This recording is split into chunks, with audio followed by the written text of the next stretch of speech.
La necesidad de realizar una gestión integral de las compras de los centros sanitarios, evaluar la calidad de los productos y facilitar la relación con los proveedores ha derivado en la creación de la Central de Compras de Bienes y Servicios por la Consellería de Sanidad.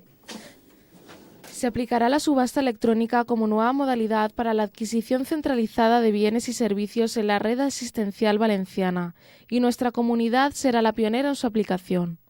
Se podrán adquirir productos de escasa o elevada complejidad técnica, más de 183 medicamentos y 20 vacunas.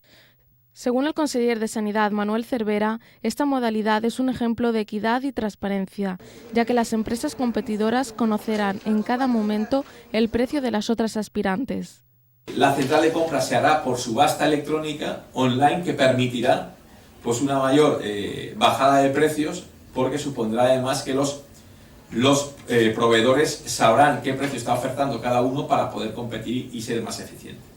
Al final, la ecuación es la misma. Se busca calidad, se busca eficiencia, se busca precio para seguir dando cada vez un mejor servicio. Somos más, vivimos más, vienen más de fuera, vivimos una situación de crisis económica y la responsabilidad de un gobierno es, como hemos informado ante las 3 últimas semanas, pues trabajar de forma eficiente el presupuesto sanitario, que como siempre ustedes saben es el 40% del presupuesto de toda la Generalitat.